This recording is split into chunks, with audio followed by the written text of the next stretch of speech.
Pada 17 Februari 2025 terjadi sesuatu di Rusia yang sebenarnya tak ada yang bisa benar-benar menjelaskan. Sebuah pabrik bahan kimia 1.600 km dari Ukraina terbakar. Drone-drone yang menyebabkan hal ini melintasi ratusan kilometer pertahanan udara Rusia sampai ke tujuan dan mengantarkan bahan peledaknya dengan presisi yang sangat akurat. Rusia mengklaim telah menembak jatuh drone, namun foto kebakaran menunjukkan sebaliknya. Tapi video ini bukan tentang serangan itu. Yang akan saya tunjukkan di sini adalah senjata yang mungkin membuat serangan itu menjadi mungkin. Sebuah senjata yang belum cukup dianggap serius oleh siapapun. Sebuah senjata yang Rusia, dengan semua persenjataan rudal hipersonik dan sistem pertahanan udara tercanggihnya, tidak bisa hentikan tanpa menghabiskan banyak uang. Tahukah kamu, senjata ini berumur 200 tahun dan justru karena itu bisa berfungsi. Dan tidak, saya tidak sedang membicarakan drone, mereka memang punya peran, tapi tidak sempurna. Lihat, ketika kamu meluncurkan drone ke arah Rusia, drone itu harus melewati penghalang besar berupa radar dan rudal yang semakin rapat saat mendekati target penting. Rudal, radar memantau wilayah udara, sistem elektronik mencoba memblokir sinyal GPS dan membingungkan navigasi. Rudal menunggu saat yang tepat untuk mencegat. Untuk target yang lebih dekat ke perbatasan, tingkat keberhasilannya lumayan. Sekarang, untuk target yang berjarak 1.600 km di dalam Rusia, logikanya berubah total. Pertahanan makin padat, drone butuh lebih banyak energi, dan tiap kilometer ekstra jadi peluang baru sistem Rusia mencegatnya. Disinilah ceritanya berubah. Kenapa? Solusi Ukraina untuk masalah ini sangat sederhana hingga terdengar absurd saat pertama kali didengar. Daripada menerbangkan drone sendirian melewati area yang dijaga, kamu memasukkannya ke dalam balon. Balon itu naik ke ketinggian di mana radar hampir tidak bisa melihatnya. Angin yang bertiup secara alami dari Eropa Timur ke Rusia membawa balon itu ratusan kilometer tanpa menghabiskan bahan bakar atau memancarkan sinyal elektronik sedikit pun. Saat balon mendekati target, balon melepaskan drone yang menempuh jarak akhir, lalu pabrik terbakar. Ada sebuah perusahaan Ukraina bernama Aerobavovna yang sudah memproduksi dan menjual sistem seperti ini untuk tentara Ukraina. Balon-balon mereka terbang, mengirimkan gambar langsung, dan membawa drone ke wilayah Rusia. Ini bukan teori, ini sedang terjadi sekarang. Saat Anda menonton video ini dan penasaran mengapa ini masalah besar bagi Rusia, saya akan tunjukkan cara kerja radar. Lihat, radar modern seperti ini dirancang untuk mendeteksi objek yang muncul jelas di layar. Logam, material padat, mesin yang menghasilkan panas, objek yang bergerak cepat. Bayangkan begini, semakin mencolok objek di radar, semakin terang tampil di monitor operator. Pesawat tempur tampak seperti bola api, sedangkan drone militer lebih kecil tapi tetap jelas terlihat. Sekarang, sebuah balon plastik tipis tanpa bagian logam, tanpa mesin, melayang perlahan di ketinggian, praktis tidak terlihat. Bagi banyak radar, balon itu tidak bisa dibedakan dari burung besar, awan, atau sekadar gangguan biasa. Dan ada masalah kedua. Radar militer diprogram untuk mengabaikan objek yang bergerak terlalu lambat untuk dianggap sebagai ancaman. Kalau dipikir, itu memang masuk akal. Tanpa filter ini, setiap awan, setiap kawanan burung, setiap daun yang terbawa angin akan memicu alarm sepanjang waktu. Sebuah balon bergerak dengan kecepatan angin, dalam kebanyakan kasus, itu hanya diabaikan dan juga berada di ketinggian. Balon militer Ukraina bisa terbang lebih tinggi dari pesawat tempur dan, dalam beberapa kasus, lebih tinggi dari jangkauan berbagai sistem pertahanan udara. Rusia saat ini tidak memiliki jawaban yang efektif untuk puluhan atau ratusan balon sekaligus di ketinggian tinggi, masing-masing membawa drone kecil di bagian bawahnya. Ingat senjata berusia 200 tahun yang saya sebutkan? Saya belum sampai ke situ. Untuk benar-benar memahami senjata ini, kamu harus tahu sebuah kisah yang terjadi 80 tahun lalu dan kebanyakan orang belum pernah mendengarnya. Ini adalah bulan November tahun 1944. Jepang sedang kalah perang dan tidak bisa mencapai Amerika Serikat dengan pesawat pengebom. Kapal selam mereka dipaksa menjauh dari pantai Amerika, kapal induk mereka tenggelam di Samudra Pasifik. Dalam momen keputusasaan yang kreatif, para insinyur militer Jepang menatap langit dan menyadari sesuatu yang jarang dipertimbangkan sebagai senjata. Sebuah arus angin yang sangat kencang bertiup di ketinggian dari barat ke timur melintasi Samudra Pasifik. Essa corrente de ventos, que hoje chamamos de corrente de jato, sopra em velocidades de até 320 km por hora. Sepanjang perjalanan, sekitar 300 balon mencapai benua Amerika, ditemukan mulai dari Alaska hingga Meksiko. Tentara Amerika benar-benar merasa khawatir. Di sana ada senjata yang mampu melintasi benua dengan biaya sangat rendah, sepenuhnya otonom, dan mustahil dihentikan dalam skala besar. Pemerintah Amerika mengambil keputusan yang tampak jelas jika dilihat kembali, tetapi ternyata sangat efektif.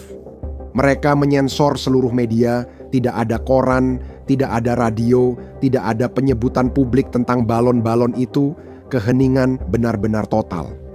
Di seberang Pasifik, insinyur Jepang mendengarkan radio Amerika, menanti kabar kebakaran, kepanikan, dan kehancuran. Namun tidak mendengar apapun.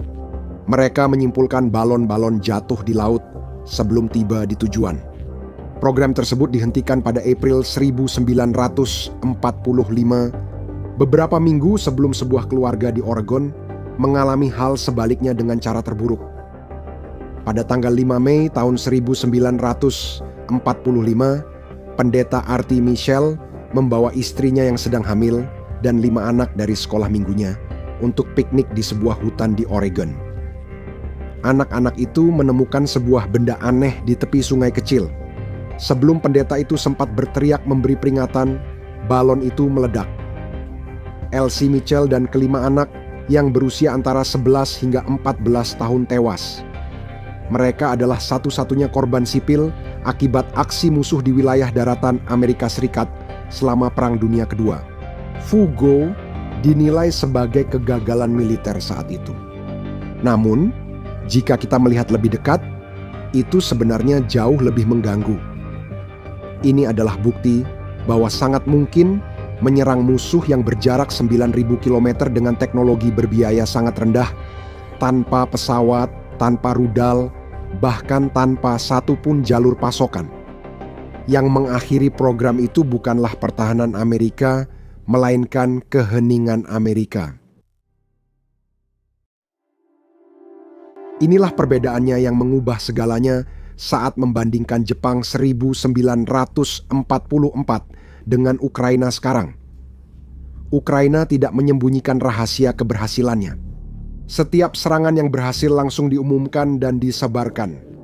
Dampak psikologis adalah bagian dari strategi. Putin membangun narasi bahwa Ukraina adalah negara runtuh yang tak mampu menjangkau jantung Rusia. Setiap kebakaran di pabrik yang berjarak 1.700 km dari perbatasan langsung menghancurkan narasi itu.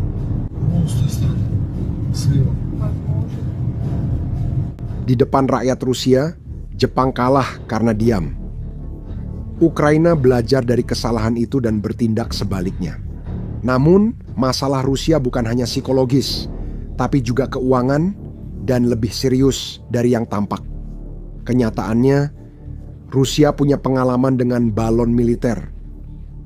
Selama Perang Dingin, mereka bahkan membuat pesawat khusus untuk menembak jatuh balon mata-mata Amerika.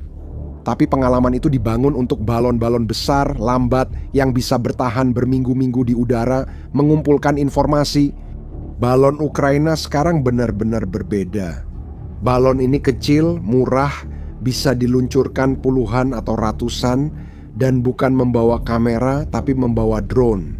Itu seperti mengatakan, kamu bisa berenang dan mengira itu sudah cukup untuk mempersiapkan diri menghadapi badai.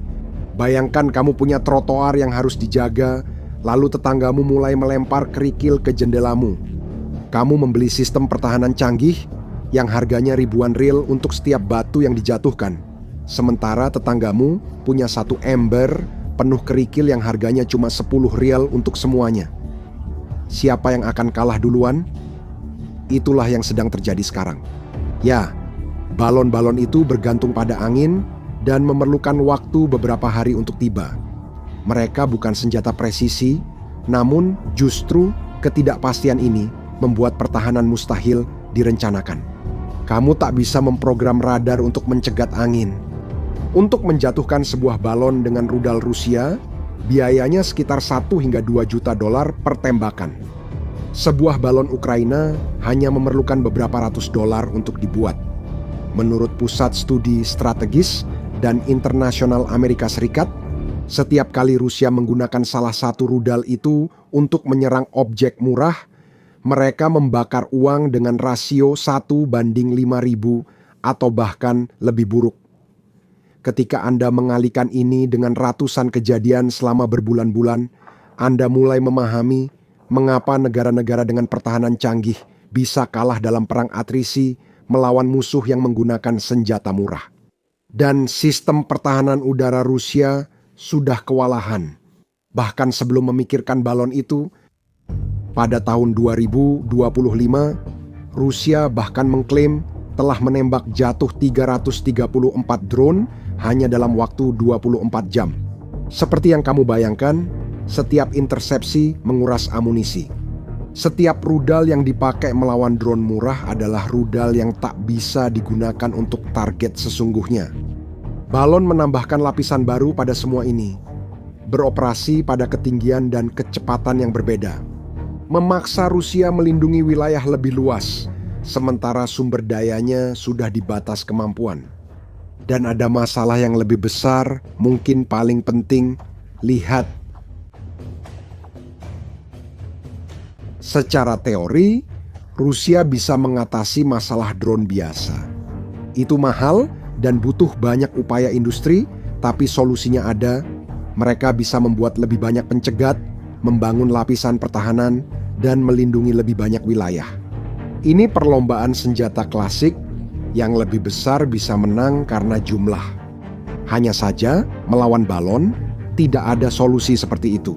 Untuk benar-benar melindungi wilayah udara Rusia melawan objek yang lambat, hampir tak terlihat oleh radar, yang terbang sangat tinggi dan diluncurkan dalam jumlah besar, Anda memerlukan jaringan radar khusus yang sangat besar yang mencakup seluruh wilayah, ditambah pesawat patroli yang terus-menerus terbang, dan seluruh sistem baru respons cepat untuk jenis ancaman khusus ini. Ini akan membutuhkan puluhan miliar dolar, bertahun-tahun kerja, dan transformasi total seluruh pertahanan udara Rusia.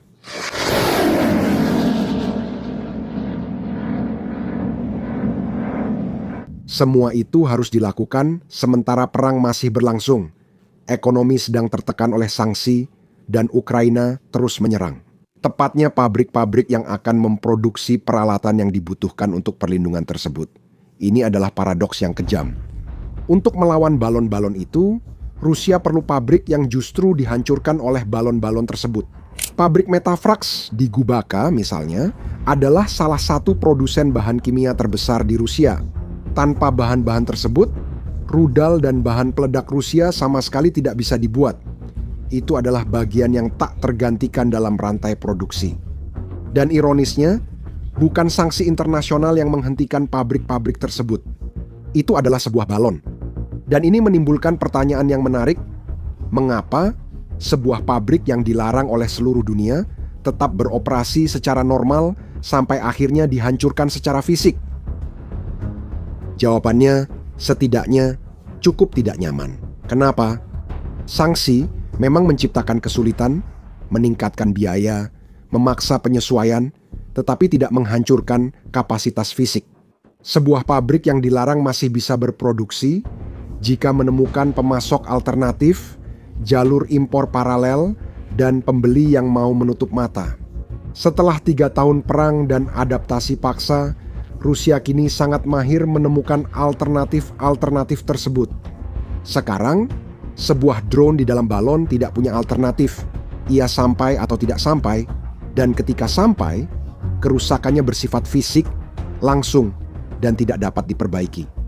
Pada bulan September 2025, selama serangan besar-besaran ke Moskow dan Tatarstan, sumber dari dalam Kementerian Pertahanan Rusia sendiri mengakui untuk pertama kalinya penggunaan balon Ukraina secara besar-besaran. Pernyataan itu menyingkapkan fakta bukan karena isinya, tapi karena laporan resmi hari itu hanya menghitung drone yang ditembak jatuh, mengabaikan hal lain. Tidak ada balon yang disebutkan. Polanya selalu sama. Mengakui ancaman secara internal, menyangkal di depan umum, berharap masalah berlalu, tapi masalah tetap ada karena balon-balon terus bermunculan. Unit Ukraina yang bertanggung jawab atas sekitar 90% dari semua serangan di dalam Rusia disebut Pusat Terpisah Pertama Sistem Tak Berawak. Komandannya, yang dikenal dengan nama Sandy Charlie, mengatakan dalam sebuah wawancara langka bahwa operasi unit tersebut telah meningkat puluhan kali lipat pada tahun 2025. Ini bukan sekadar pernyataan pers. Ini gambaran pasukan yang belajar, mencoba, berbuat salah, menyesuaikan diri, dan berkembang selama bertahun-tahun perang nyata. Sebuah pasukan yang saat ini, ketika Anda menonton video ini, sedang merencanakan serangan berikutnya. Dan sementara pabrik-pabrik terbakar dan balon-balon terbang, ada satu pertanyaan yang akan terjawab dalam beberapa bulan ke depan. Seberapa jauh balon-balon ini bisa terbang? Pada Februari 2025 rekor, Ukraina adalah 1.750 km dengan serangan ke kilang Ukhta di Republik Komi.